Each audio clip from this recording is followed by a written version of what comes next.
morning and welcome to The Skinny for Friday, January 31st. I'm Mitch Perry, the senior political reporter for the Florida Phoenix, joined today by my colleagues, creative loafing editor-in-chief Ray Roa and best-selling author and independent reporter Ben Montgomery. Good morning, guys.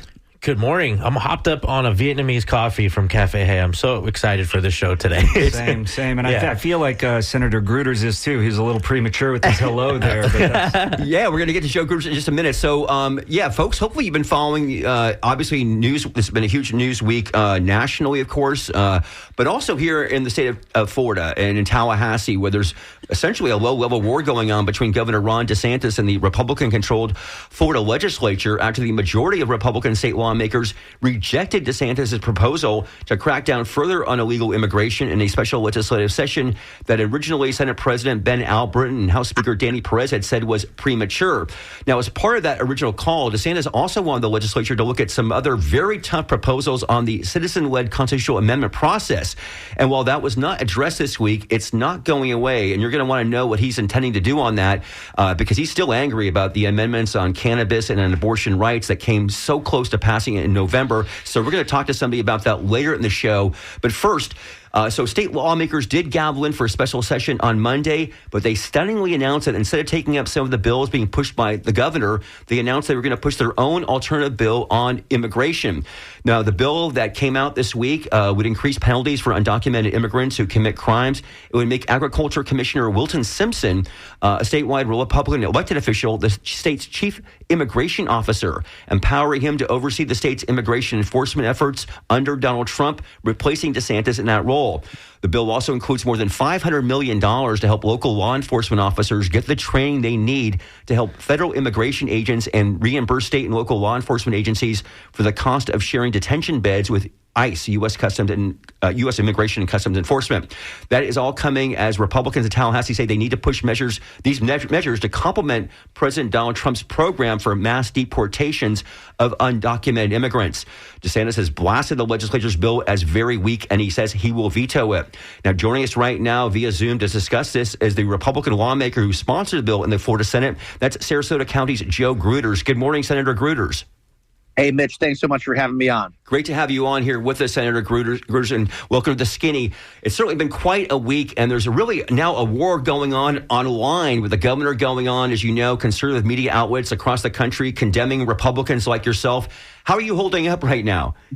Listen, all is good. From my standpoint, we have passed one of the most conservative immigration bills that's ever been passed in the country. It's the first time ever where we have a mandatory death sentence for criminal illegal aliens who are committing capital offenses, who are raping kids, who are committing murders. That's the first time the bill has ever been passed with that. We've enhanced all penalties across the board for criminal illegals. So this is the first time we've had a pot of $500 million. And you mentioned the Wilton Simpson, Agriculture Commissioner. The one thing we're doing here is we're creating this new chief immigration officer position in this brand new office for the sole purpose of making sure we do everything the president wants. Obviously, I was the President Trump's Florida chairman in 2016 with Susie Wild. I was his chairman in 2020. I'm one of his top allies still. And the whole goal, and I consulted with the White House, we got the technical guidance to make sure we have everything the White House needs for them to do their job based on the executive orders that they've issued. And we're there. This bill is 100% for Donald Trump to do his job and to help him with his mission. And my commitment to everybody is, listen, I'm the president's guy. All I want to do is make sure that we're successful helping him be successful. So, Senator Gruters, I guess the first question is, when will this bill be sent to the governor's desk? That's a question for leadership. Unfortunately, I don't know what they're doing right now with the bill, but it's my guess is, we're trying to the governor came out and basically said he wanted to veto it. And I think that the goal is to try to be optimistic and try to explain all the great things that are in this bill. And that listen, one thing, I passed a sanctuary city ban in Florida back in 2019 with the governor's help, working in lockstep with him. We passed the E-Verify bill. We passed other bills. But you know what this bill did? It goes and it fixes some of the loopholes that were created from that first bill. In terms of E-Verify, we put more teeth into this bill. We're making everything we're doing now better. And so I think that when you sit back and explain, this is exactly what we're doing, this is exactly what the president needs, I think long term, I'm still holding out hope that that cooler heads can prevail and that we can get together and pass this good bill. Yeah, and I don't want to get too much into the strategy here, but I know that, as you said, the governor has already said he's going to veto it when it does hit his desk. And the question is, then can you override that veto? We know in the House of Representatives, even though there's been one person who says now he's going to switch his vote if it comes back to him, there's a veto-proof majority in the House. In the Senate, that's not the case. The vote was 21-16 there. 6 Republicans joined all the Democrats in voting against it. And we know in the 3 cases, I believe, those are close DeSantis allies. They're not going to probably flip, but there's a couple that perhaps could. Again, not want to get too ahead of ourselves, but this is really we know is going to happen, Senator Gruters. He is going to veto it. You still, believe very strongly in this bill. Do you think you can get the Senate override that in the Senate? I don't know if we'll be able to override it, but listen, I think at the end of the day, we have to help the president out. We have to come together, and this bill is very good. But listen, we're going to continue to work and make sure we do whatever the president wants. And so I don't know exactly what will happen in terms of my Senate colleagues or the leadership, but I know that I'm fully committed to making sure we give the president whatever he needs to do. Okay, if you're just tuning in, folks, you're listening to The Skinny here. We're speaking with Sarasota County State Senator Joe Gruters, who is the sponsor of the bill, the immigration bill, controversial illegal immigration bill that was passed this week in the legislature, the bill that Ron DeSantis is condemning. And Senator Gruters, let's go to, I think, one of the main components of it that is not only letting DeSantis run roughshod in criticizing this, but also others who I know have been tweeting out madly this week, and they say they're not trusting the fact that the bill, you're taking the power away from the governor and putting it in the hands of the agriculture commissioner, Wilton Simpson, because they say, look, agriculture kind of takes a blind eye to some of this illegal immigration. It helps, our economy, et cetera. We have so many people that work in this underground economy. So they're not going to, his office won't be that tough on it. And it's kind of giving away the game. And that's been the number one, I think, criticism that they've been running with all week long. And why? Let's just ask you this: why was the taking the power away from the governor's office to the commissioner of agriculture in this case? Well, here's reality: the governor's very busy, does a good job. I'm glad he's so focused on immigration. Like I said, I passed the sanctuary city ban with him in lockstep, and it's beneficial for Florida to have a governor that wants tougher policies like he does, and so that we're all in favor. But don't forget, he's had the E-Verify under his office. He runs 25 different agencies. All this immigration stuff is spread out all across state government, and what we're trying to do is be laser focused. Right. And Joe, and there's four statewide elected officials. Right now with the E-Verify office, there was 8 deficiency letters issued in 2022. Right. Now, since I brought that up, there's been a flurry the last 2 days. And so now they're finally coming around and saying, okay, we better get to work. This is what I want to ask you about. My goal is what I'm trying to do is have a laser focus, a whole office, this transnational terrorist gang, task force that will go after high priority targets. We have 17 new attorneys for the E-Verify office. Do we need this, sir? Do we need this? Why didn't we need it on January 19th? Is it that pressing? Well, because the problem is ICE at the federal level wasn't willing to deport people. Is that right? Were we after ICE at the federal level? Have you been asking ICE to deport people? Yeah, at the local level, we have every county where there's a sheriff. They've been fully participating with the 287G program. And what happens is when they call ICE, you have 48 hours to pick them up. That's one of the beds. When I talk about beds, that's the issue with the beds. They have 48 hours to pick them up, and if they don't pick them up, then they get released.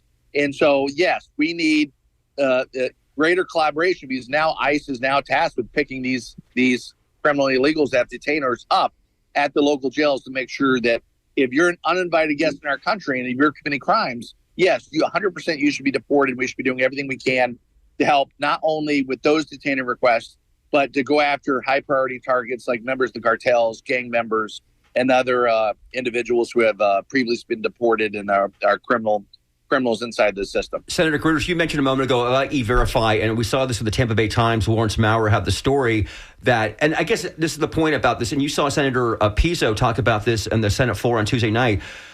There have been a lot of measures you guys have passed the last 5 years or so on undocumented immigrants, but it hasn't really been working. Until that story came out the other day, like E-Verify, which was passed a lot of heralding how tough that was a couple years ago, and then there really wasn't cracking down on any of these businesses very much at all. Senator Jason Pizzo, your colleague there from South Florida, he had a kind of a long little monologue there at the very end on Tuesday night saying that it's been a lot of talk that Ron DeSantis is not really good at actually going after undocumented immigrants. And there's been a lot of money spent on this, but not really a lot of success. What are your thoughts about that? Well, my thing is, listen, he's running 25 different agencies, running across the country, running for president. I think he does a very good job of at being governor. However, that's one of the things we were looking at, and how can we do a better job? It's nothing against DeSantis and the job that he's doing. It's more about, and when I tell people about Wilton Simpson, we have 4 statewide elected officials. He's the only one that's going to be around that's elected after 2 years. And so here's a guy that's probably one of the most successful individuals in elected government in the state of Florida, has had over 1,000 employees over the years. And if you're looking for a star quarterback to move the ball down the field on this issue here in Florida, Wilton Simpson is a great guy. And just because he's in the ag industry doesn't mean he's going to not do the best job that he can. My bet is he'd exceed all expectations, and he'll do an excellent job. And so I think the governor's very good at what he does. I think Wilton's very good at what he does. But what we're trying to do is try to create a laser focus in a whole new branch of government where people could be accountable to the people, rather than putting some unelected bureaucrat in charge and having them, through the governor's office, run it where there's no accountability. Senator Gruters, the Democrats are going to do whatever they want to do with this, whatever's going on between Republicans. But how worried are you that voters, even some in your base, will see this back and forth between the legislature and the governor vetoing, not be able to, supersede that veto? How will it hurt you here in a couple years in these next elections? Are you guys worried about that at all? Listen, who I feel bad for are the 100 members of the legislature that endorsed Ron DeSantis that are now at odds with them. We all know how powerful the Trump endorsement is. As a matter of fact, just this week, we had 2 Republican of our colleagues, Randy Fine in a 3-way race, got 83% in a district that's 90 minutes away from him. And then Jimmy Petronas in a 10-way race got 62 or 63% in a 10-way race with Trump's endorsement. You mentioned I've already been endorsed by Trump for my statewide race, chief financial officer. But where are those 100 members of the legislature that put their necks out on the line to help the governor? And now, rather than working with the legislature and trying to find common sense solutions, he is bullying them and trying to beat them up. And I really feel bad for those members who are trying to do their best. And at the end of the day, I don't know what's going to happen with them. But the people on the Trump side will still be on the Trump side. And just like I said at the beginning of this program, everything I do is for the benefit of the president and helping advance his mission. Senator Gruters, can you let us in on a little bit of the chatter and the fallout since the Republican primary? What are your colleagues saying about Ron DeSantis, who was trashed by Trump in this primary and now seems to be going back and genuflecting? Well, listen, the governor, he's not stupid politically. He wants to, Donald Trump crushed him in the presidential primary. But Ron DeSantis, he's up in 2 years, and where is he going to go? I think he's looking for a landing spot, and he wants to make sure he's helping the president. And yes, there's no doubt that the governor's proposals are good too. Our bill's good. We went directly to the White House and got the technical guidance, and I think the governor got technical good guidance from other members of the White House. And so both bills are good. They're different. The one thing is the DeSantis versus the Simpson piece. And at the end of the day, like I said, my goal and that of most of my colleagues is to help the president be successful. Let's get these bad criminal illegal aliens that are in the state of Florida. Let's deport them. Let's end all type of incentives that give people the eagerness to move to Florida if you're illegal. And let's get rid of these uninvited guests around. Well, and when you first started rattling off the conservative bona fides of this bill, you mentioned that the death penalty for capital crimes would be invoked. But are you worried that itself is a glaring constitutional issue because the Eighth Amendment prescribes a mandatory death penalty? No, there's been some cases where I think we'd have a defendable position, and we're willing to fight it. Which cases? That I can't. If you go back to the Senate floor and hear Randy Fine speak, my co-sponsor, he was the one that took this portion of the bill. Okay. Two more questions for you, Senator Gruters, and then we'll let you go here. You mentioned Randy Fine, your colleague in the Senate. He chairs the Government Oversight and Accountability Committee. You know, you've been seeing some of DeSantis's press people going off on Twitter the last couple of days, or X. He says he'll be holding a hearing about the social media practices of the governor's top communication staff. He told Political Playbook he intends to try to find out how much time staff are spending on social media during work hours by inviting them to testify at the hearing. Do you support him in that effort? Randy Fine is one of the most, he's one of the greatest members of the Senate of all time. He's a close personal friend of mine, and whatever he wants to do in terms of his oversight committee is fine. I think that he's probably trying to watch out for tax dollars. And at the end of the day, listen, we're all going to come together. You know, listen, families have squabbles every once in a while. We're going to get past this. We're going to come together. And it's and the most important thing at the end is that we continue to do the absolute best job on behalf of the citizens of Florida, regardless of some of these minor battles that we're having right now. Sure. And this last question for you, Senator, and that is, again, we're speaking with Senator Joe Gruters, the sponsor of the immigration bill that passed this week in the Florida legislature.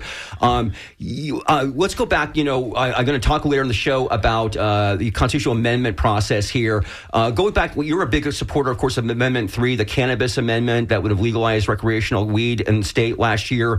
I know you were critical of DeSantis when he used taxpayer funds to campaign against that. Would you be interested in seeing more of an investigation on that, specifically him using some of the opioid settlement funds, urging voters to reject Amendment 3 last year? Yeah, listen, I don't think taxpayer funds should ever be spent for political purposes and propaganda. I think that's against everything we stand for, and no matter what side you're on. And I think it's important to be able to give the power to the people. And it's just like we banned the local governments from coming out on behalf of local amendments and stuff like that and using tax dollars to do that. The state government should follow the same rule. It's not a good idea ever to allow governments to pay for political propaganda. It's wrong.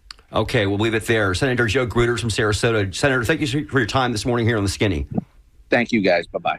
Okay, we're going to hear now from a Democrat perspective. And the Democrats, there's not a lot of them in the legislature, but they are there, and they all voted against this. And joining us right now from Miami is Democrat State Representative Ashley Gant. Good morning, Representative Gant. Good morning. Can you hear me okay? Absolutely. Thank you so much for joining us here, Ashley. Really appreciate it. So you voted against this, as did all your colleagues in the House. Tell us your biggest concerns about this bill. The biggest. Let's choose. The bill itself. How about that?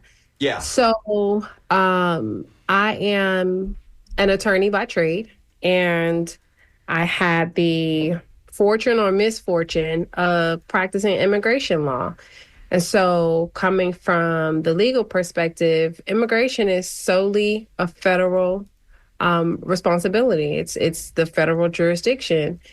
And so while it's postured in the state that, you know, we're doing something about immigration, the fact of the matter is that we can work in tandem with the federal government, but a lot of the things that we saw in the bill is tantamount, in my opinion, to scare tactics. It's unconstitutional portions of the bill, specifically regarding the death penalty. There is case law, settled case law from the Supreme Court regarding the death penalty. And, you know, I gave a brief history of how we got to the point where juries are the determining factors of how the death penalty is concerned. So it's so many different portions of the bill that are concerning. And quite honestly, you know, there are things that are already going on. So, I'm a former public defender. I have a criminal practice. When there's an ICE hold, there's an ICE hold. And they come get them on ICE holds immediately. So, you see it in the system that there's an ICE hold, just like you see if there's another jurisdiction that has a hold on a person when they're in custody. Like those things are already being done. And so it was a lot of duplication of what already exists. And there are things that are just concerning in that bill. And those are some of the reasons that I voted against it. We have not mentioned yet a provision that is also really, I know, unites the Democrats and even some Republicans, and that is removing the in-state tuition waiver for undocumented students, i.e. Dreamers. I don't know if it's true or not. I think Senator Pizzo said this in the other chamber, that if that had been removed, that might have gotten some Democratic votes. We're coming after the election, right? November 2024 here, Donald Trump winning, immigration being a top issue. And it seems in some cases, nationally, we're seeing this with some Democrats having a little bit of a different perspective on this issue, respecting the fact that a lot of Americans do want to do something about this, right? That there has been a lot of folks in the last 4 years crossing the border here. I know, again, you have issues with this overall. Do you think maybe some of your colleagues might have supported this bill if it did not have that repealing the in-state tuition waiver? I have no idea. Yeah. There was that part is egregious in my opinion. When you talk about Dreamers and them going to college and,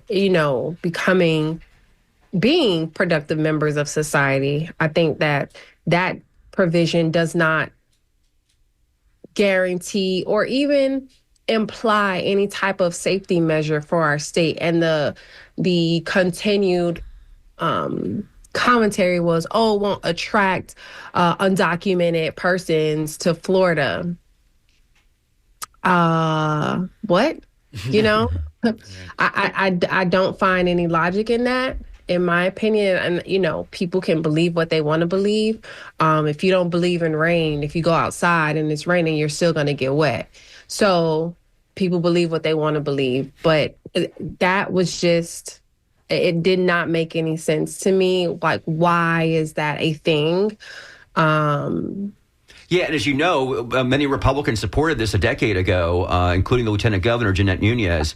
And by the way, just for our listeners, I want to let you know, again, you're listening to Skinny right now. It's 11:29 in the AM. Mitch Perry, Ben Montgomery, Ray Roa. We can't take any phone calls right now. We have a problem with our phone system. If you want to make a comment or a question, you can send us an email at dj@wmnf.org. So you are, of course, Representative Gant, the Democrats are kind of sitting back and watching this fight here between the Republicans. In fact, I thought it was interesting in the media room on Monday in the House, Jackson Peel, who works communications for the House Democrats, he literally brought bags of popcorn for the media to okay, you guys watch the show here. What's it like for you as a Democrat here to see this really war break out between Republicans on this issue? Well,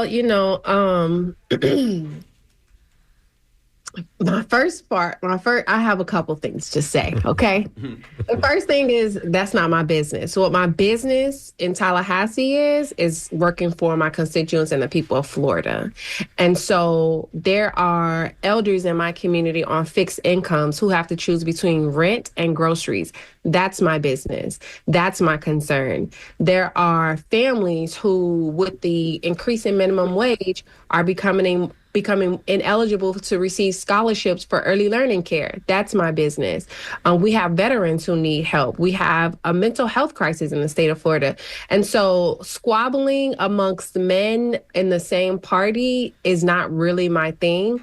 I will say that I am pleased to see that we are moving towards having an independent legislature instead of it being another agency of the governor's office. I will say that because we have three branches of government for a reason, for checks and balances.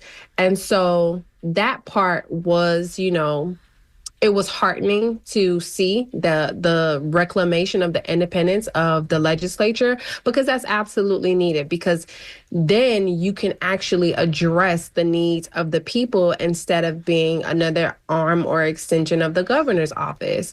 And so that's, those two pieces are those commentaries are all I have about that. Yeah. People need help. Like property insurance. I have constituents continuously talking about property insurance, and it's a concern. Like what bothers me is, and this is the eternal optimist in me and who I am. When we go to Tallahassee, I firmly believe like we are tasked to solve these problems. And so it bothers me when we make, and I say we, speaking as a body, not as me individually or even my caucus, but when we say we can't get things right or perfect is the enemy of good, we are literally in the power and we have the power and we're in the position to make sure that we have it. We can create a perfect bill. And, it just, that frustrates me about the whole process, because there are great ideas on both sides of the aisle. So I am a firm believer that a good idea is a good idea no matter who it comes from. But what I've learned in my first term, my first 2 years, is that's not true in Tallahassee. And so you have to maneuver around that in order to get this good policy that you believe in to get over the finish line. And so what does that mean? Now, I am very optimistic about a good idea being a good idea, no matter who it's from this next term. But like that's what I'm in Tallahassee for, because I would rather be home with my family and friends as opposed to just up there. Right. Now, we have a new house. Oh, go ahead. Well, I was curious if we've talked yet about the fiscal implications of this bill. I'm just pulling this up now. This is expensive. It creates a new office. We're talking about $500 million in non-recurring funds. $509 million. Okay.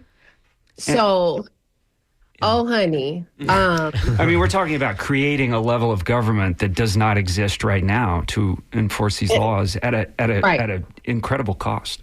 Right. And so, what is the state operating budget, by the way, right now? Well, it was $112 billion last year, I think, right? Or 150, something like that. 115 billion. Yeah. This is a chunk of change. $500 million. It's $500 million. Okay. That can go towards helping families that are on the waiting list for the agency for people with disability, for families who to expand Medicaid. Like there are so many other things. There are so many other things that this money can go towards, and it's not. And so the fiscal, we asked questions. So I actually wasn't assigned to any of the committees, but I did have an opportunity to listen to the committee. So the first time I had an opportunity to ask questions regarding the bill was on the floor. So when it was asked, this money becomes accessible, a state of emergency. So we've been in a state of emergency called by the governor and he just continues to renew it. I don't even know how long he's been doing it, but I know we're in a state of emergency. Correct, for years regarding immigration. So that means that he had at his disposal $500 million already to use for this state of emergency regarding immigration. So effectively, we're looking at his $500 million that he's had, and then this new $500 million, which is $1 billion towards this. What could this $1 billion be used for in the state of Florida for Floridians who really need help? And so that is another concern. I didn't even mention that from the beginning because there's so many things with the bill that I'm like, nah. So yes, the fiscal is very much a concern, and it's coming from general revenue. And so I know that last year, all the arts and culture vetoed items were vetoed. Right, 32 million, a billion, I believe, or 32 million. Yeah. Representative, before we let you go, I do want to know. So It seems like, again, DeSantis and the legislature, like Joe Gruters, we just had on here, who's a big Trump person, they're trying to be more Trumpy here. They're trying to get the support, like, Donald Trump's endorsement of, like, what is the toughest bill. Do you think that we need, because there's already been a lot of money allocated in the legislature for immigration efforts, which you mentioned in the beginning is usually a federal effort, but the state has done a lot on this, that any type of legislation was needed to be done than what we already have going on now? What's your thoughts about that, more on a philosophical level? On a philosophical level, child, no. I think we could have been in special session for things that actually impact our constituents. I don't know the desire. I can't understand the desire, and I don't know the reasons that Republicans have to want to please Trump so much. And quite frankly, that's not my concern either. Yeah. Again, I am here. Those people of 109 elected me to provide this type of leadership that comes with the state representative position for them. We have agencies that are understaffed, that needs more staff in order for our systems in the government to run more effectively. You want to know what $500 million could have gone towards? It could have gone towards our state attorneys and our public defenders' salaries that we need all across the state of Florida in order to retain and keep qualified and great talent in those offices, even the AG's office. So there's just so much more that could have been done with this money than in a bill. It creates like a bounty effort for police, a financial incentive for them to catch people. Like, what is that going to look like? And people are actually scared. Constituents are afraid. They're like, well, am I going to be stopped based on how I look? What is it? Questions were asked about what creates that reasonable reason for police officers to stop someone that they think, like, what is it? What's the criteria for a police officer to stop someone and ask them about their citizenship status? Mm-hmm. Like, am I going to be stopped? Mm-hmm. If I have my big fro one day and I'm walking down the street, am I going to be stopped and asked to verify that I'm a Black American? Right. Like, what is it? And I hope that doesn't happen to me, but I hope it does, because the whirlwind of consequences that will come after it will be fun for me. But that level of fear for people who are living with family members who are undocumented and everything, that's something very real. And so for me, it's not a joke. And like I said earlier, I practiced immigration law for only 6 months, because coming from the criminal practice straight into immigration, I thought, oh, this would be a piece of cake. It's less, it'll be less emotional. It was significantly more emotional, so much so that after a couple years in criminal, I went back to after a couple years in criminal, I went to immigration for only 6 months and then went back to criminal, because the emotional toll on immigration attorneys is tremendous. Does immigration need to be solved and more viable solutions? 1,000%. And that goes across presidencies, okay? Republican and Democrat alike. So that's not, we're not going to hang our hat on President Biden did this or, no, it's bipartisan. It needs to be solved, because practicing in the immigration field in that area, it needs some solution. The straw that broke the camel's back for me was going into a hearing for my client and seeing a 3 or 4 year old sitting at the table waiting on their attorney from the Catholic services. Instead of them being in school or pre-K, it was a child who had his feet dangling from the chair. I was like, this is not for me. So, there's a level of humanity that we have to retain, because these borders are imaginary lines. And these are still people. They're still people. And so what I don't like is the rhetoric in the Florida legislature that strips these people of their humanity and like demonizes them as if they're not human beings just like us. There are crimes that happen with American citizens and non-American citizens. Right. Like, crimes happen all over the world. That's not what we're arguing. When these people are charged with crimes, that's an automatic order of deportation. This is happening already. And so I don't think this bill is a solution. All right. I voted. Yes. So. Representative Ashley Gant from Miami. Representative Gant, we really appreciate you joining us here on the Skitty. Thank you so much for your time this morning. Thank you. Thanks so much, guys. All right. Okay, we're going to talk now. Stay on this bill for a few more minutes before we talk about the other proposals that didn't come up this session that are going to come up in March. That we want to talk about in terms of petition, getting signatures on a petition that are really scary. But first, one more aspect on this, and that is about, we mentioned it, the in-state tuition part. Joining us now, somebody else who's actually studying immigrant rights right now is Grace Van Hooser. She's a graduate student at Florida International University in South Florida. Good morning, Grace. Morning. So, Grace, we know you were on a call the other day that the Florida Democratic Party put out, I think it was on Wednesday, criticizing this bill and the initiative here. And you were there to talk specifically about the removal in this legislation, which whether it happens in this bill or not, DeSantis may very well veto it. But we know he's been saying this for weeks that he wants this to be removed. And Jeanette Nunez, who supported this in 2014, she wants to get rid of this too. Why, in your opinion, is this a really bad thing to get rid of the provision that benefits children of not only of the Dreamers, but also children of veterans and students without reliable housing or living in abusive households? That's part of the legislation that passed in 2014 regarding college students getting a waiver from with the full fees to go to Florida colleges or universities. Yes, this bill is going to cause some really cyclical issues should it pass. I talked in the press conference on Wednesday about we have a point of comparison right now because these same bills have existed in Georgia for now over a decade, and we can look at the impact that they've had. It's been basically 100% negative of an impact.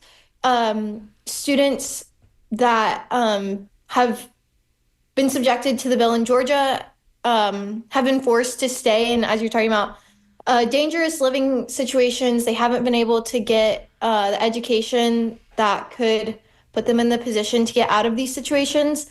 In Florida, just looking at price alone, it's going to cost students an extra $22,000 a year, which for students that already don't qualify for federal aid, which is the students that they're targeting, $22,000 either out of pocket or in private loans is debilitating. I can't fathom being told that you have to take out an extra $22,000 a year when you've been under the impression your entire life that you're going to get to pay the same amount as your peers.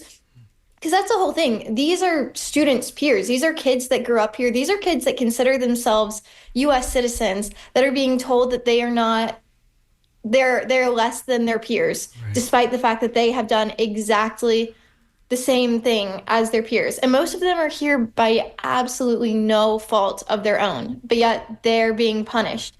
In 2014, Jeanette Nunez was the one who pushed this bill. And it was because she said, why are we going to punish children? I don't understand where they believe that this situation today is any different than it was in 2014, because it's not. In fact, the number of students that are going to be impacted is substantially lower than they're making it out to be. There's about 40,000 students undocumented students in Florida's higher education system. Only 6,000 of them have been benefiting from this bill. So it's not even impacting a quarter.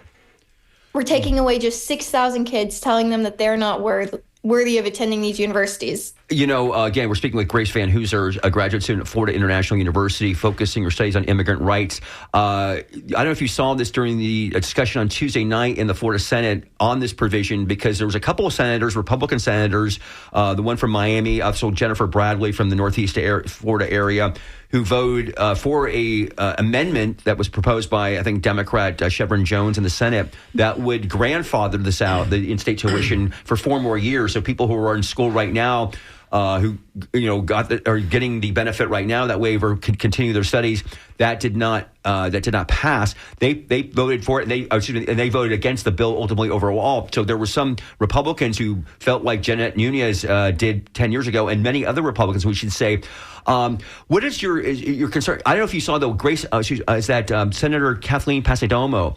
She said that she's going to fund on her own, try to find a dreamer, because she thinks the bill is good the way it was written on Tuesday, but yet she kind of, I guess, feels a little guilty or bad about this and wants to fund it out of her own pocket. And she was on to encourage other people. So basically, a GoFundMe page for these dreamers. What did you think of that concept?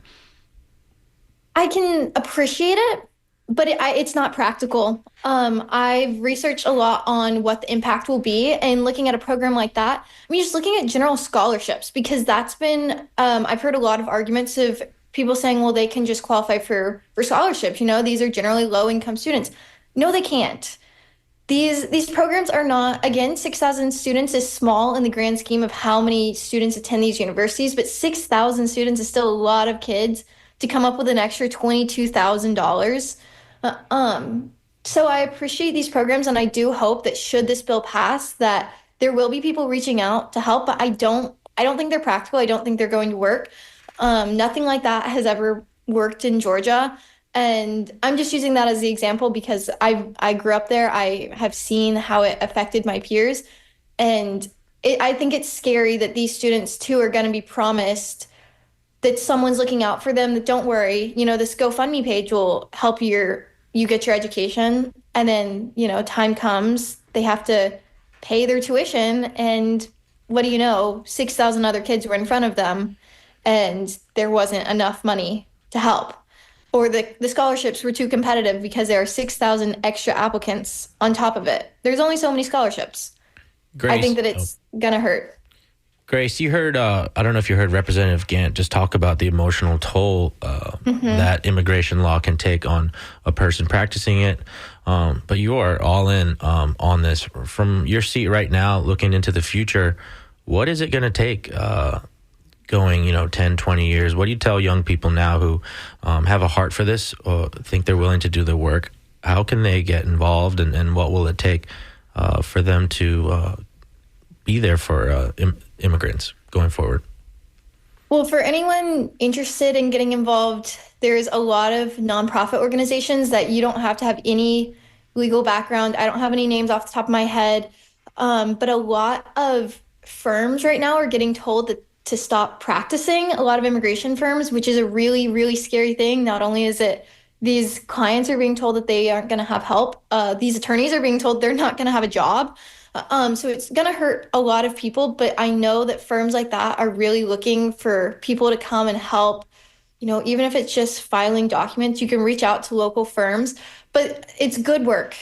People talk about that it's really heavy, it's really hard. They don't understand how you can keep doing it. But you have to remember that you have to. If you don't do it, no one will. It's scary to be the person speaking out against, at this point, the government.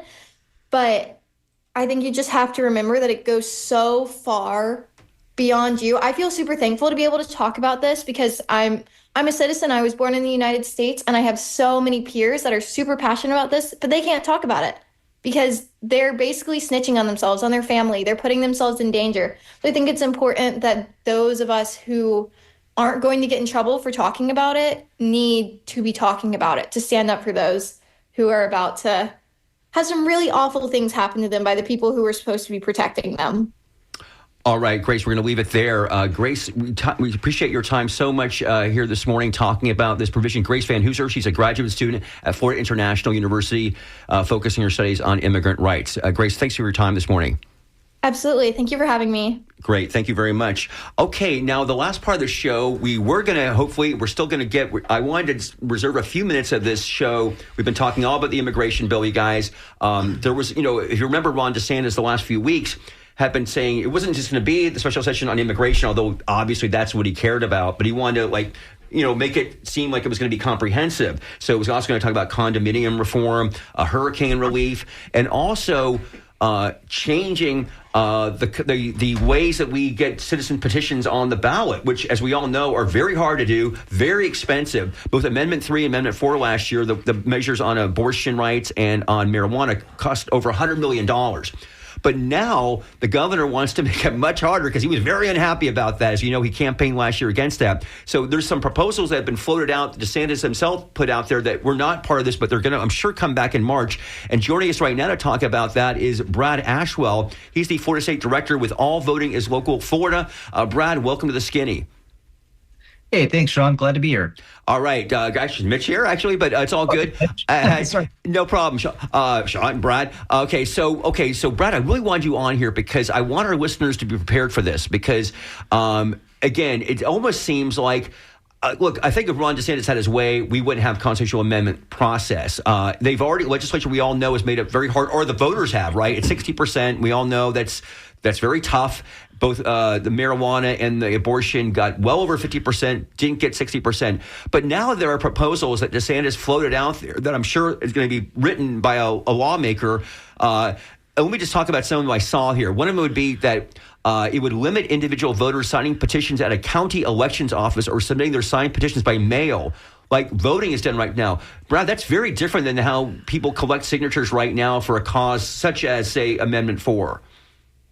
That's right. No, this completely takes third-party petition gathering out of the process and will basically burden supervisors of elections with handling all of it. So basically, groups or sponsors who want to move a petition, they have to go through the supervisor of elections, drive everybody to that office to either do it in person or by phone. Supervisors will be required to set up something on their web.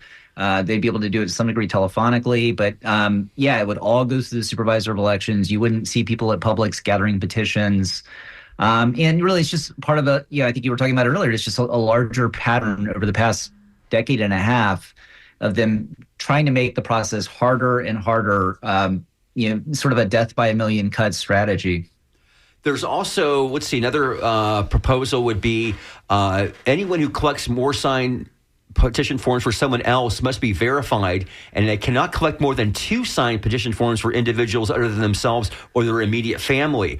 Right now, as we mentioned, these groups, these third-party groups that come in, many of them from out of state, right? They changed the law years ago. It used to be you could get paid for petition, for signature itself. So how many signatures were signed? It was an incentive for the petition gatherer. Then they changed that. So I guess they get paid by the hour now. But again, these people could not basically do that right now. And he's also saying the other overhauls would allow the Secretary of State to decertify a petition if that official determines an initiative, quote, did not obtain the requisite number and distribution of valid signatures, and allows citizens to challenge the certification. What are they talking about here?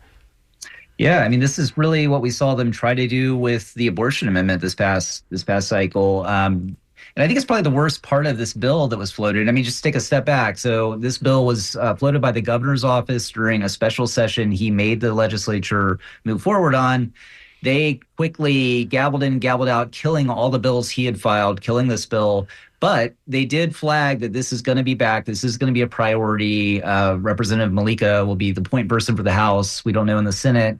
We don't really know which proposals in this will be back, but some of the most troubling ones are really these different ways they allow different actors to challenge amendments or get them kicked off the ballot, or even to challenge them after they pass. So the Secretary of State would be able to rescind a ballot position if they deem it invalid in multiple ways. Also, if the Supreme Court weighed in and said that it didn't meet the signature matching requirements, which are both numerical and geographic, they have to get a certain number of petitions gathered in a certain number of counties.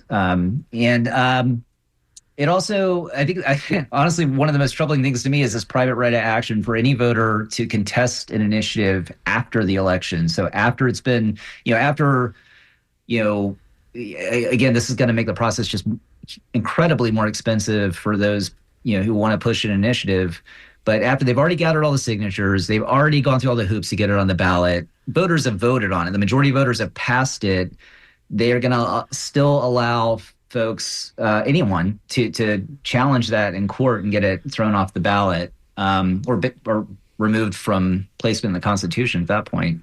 So that's all new. And then it would also, one little wonky thing in here that could have a major impact is that SOEs would have to cancel any request for an initiative on file if any mail, like on anything they send out, bounces back to them. And that's been an issue on multiple fronts. We've seen a lot of people being kind of bumped from the voter registration rolls into inactive status because, supervisors will send a mailing out to a lot of voters. And, if it bounces back undeliverable, if the voter just doesn't get it for some reason, they then are kicked into, they get a 30-day notice. And then if they don't respond to that, they get moved into inactive status. And then the next step is they get removed from the rolls. So, that's kind of the bigger problem with that, but it would also impact this initiative process. And, but yeah, really the big thing is this Secretary of State power to rescind it, the private right of action. And also, it basically has a lot of provisions that'll make ballots more confusing. And this is already something voters are, really daunted by. And especially when the legislature puts a lot of amendments on the ballot that are confusing, a lot of tax-related amendments, and the language can be really confusing. And it's limited to 75 words. Right. But then there's also a fiscal analysis. And traditionally that's been done by, Amy Baker's office, right, which is very nonpartisan. Nonpartisan, very professional. They know what they're doing, and it replaces them with a 3-person panel of people all picked by the governor, and then that panel submits their report of the fiscal impacts to the Secretary of State, who's also appointed and serves at the pleasure of the governor, and takes the Supreme Court review out of the process for the fiscal analysis anyway. So wow, very far-ranging.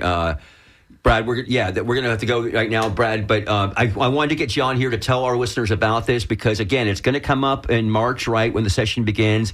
And really, as we all know, this is like some of the few ways that progressive ideas can actually manifest themselves into laws, and they're trying to throttle this. And any thoughts you think it has a chance of getting through this year?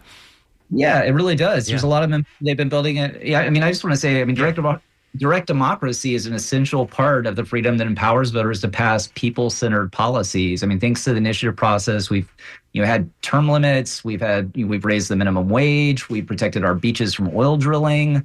It's probably the only way a lot of things will pass when the legislature just refuses to deal with an issue or they have too many special interests, like keeping them from dealing with an issue that actually impacts people's lives. So, it's very important to protect this process.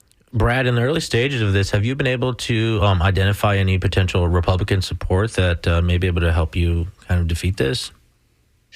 Not yet. I think we're still trying to see where the fault lines are, and I think it's going to be one of those things where the devil's in the details, where we see people who are just, their stomach, certain things don't sit with them well. But at this point now, it's looking pretty bad. Wow. Okay. On that discouraging note, we're going to leave it here.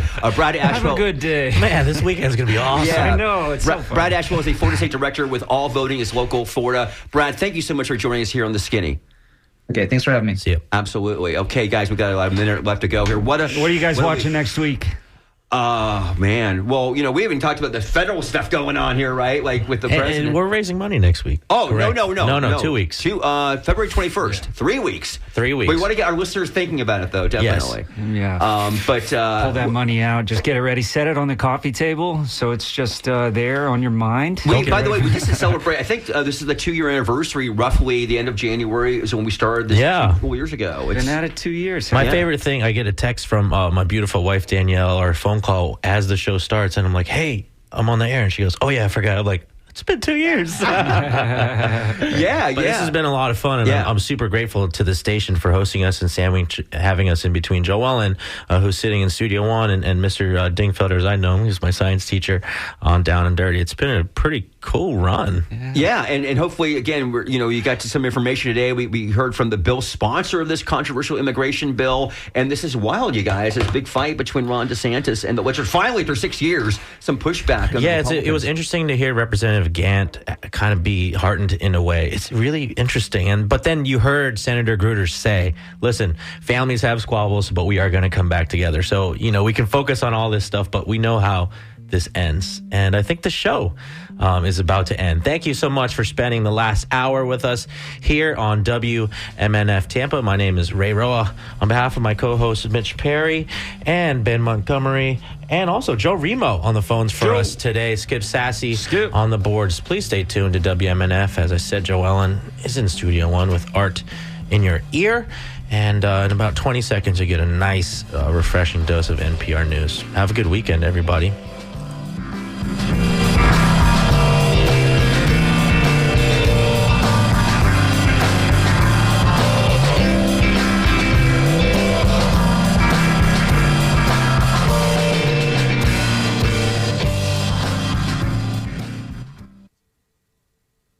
Live from